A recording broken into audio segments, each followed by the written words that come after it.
Au rythme de la fanfare de la garde républicaine française, les couples présidentiels de la République démocratique du Congo ont été chaleureusement accueillis par celui de la France au perron du palais de l'Élysée, à l'image de l'état de relations bilatérales voulu excellente entre les deux plus grands pays francophones du monde. Après ces moments de convivialité, les présidents Emmanuel Macron et Félix-Antoine Tshisekedi Tshilombo se sont retirés pour une séance de travail en bilatéral.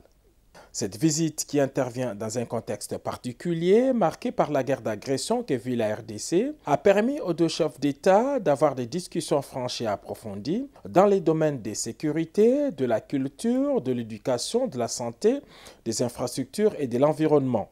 Devant la presse, le président Emmanuel Macron a fait part des avancées significatives qui résultent de cette rencontre. Il a aussi insisté sur le respect de la souveraineté de la République démocratique du Congo. Nous voulons défendre la consolidation de la souveraineté de votre pays.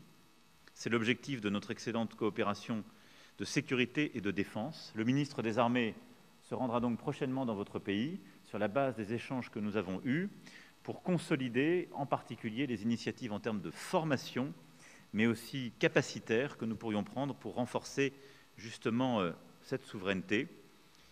C'est ce qui s'est manifesté à travers notre soutien à la création d'une école de guerre à Kinshasa, par notre appui à la formation d'une brigade de combat en jungle de votre armée. Cette dynamique, nous voulons la poursuivre.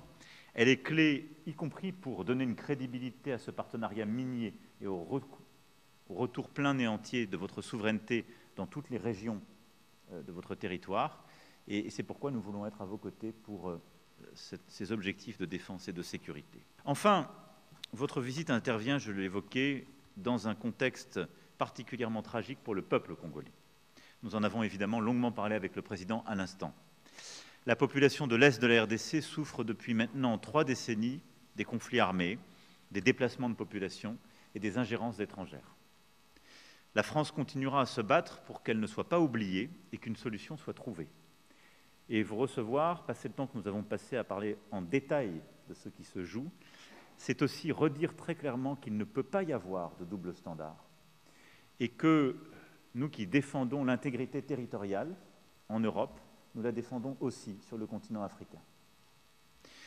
Dans ce contexte particulièrement douloureux, je veux évidemment réexprimer notre solidarité avec le peuple congolais et rappeler ici la position de la France.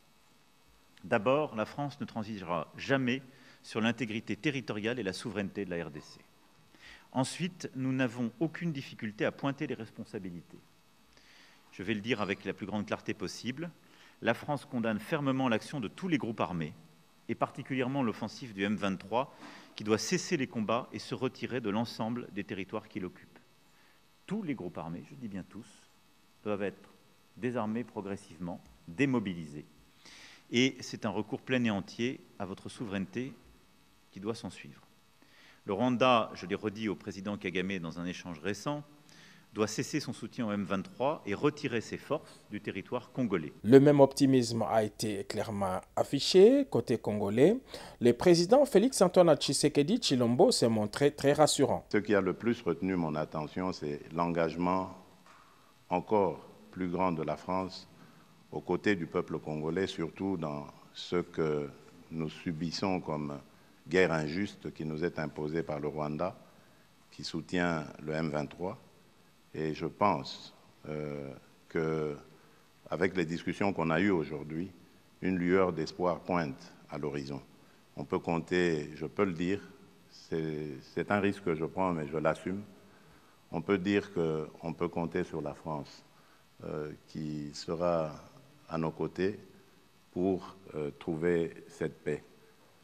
Parce que de la paix dépendra maintenant beaucoup d'autres choses, notamment le développement par l'investissement des opérateurs économiques français dans tout ce qu'il y a comme opportunité à saisir en République démocratique du Congo.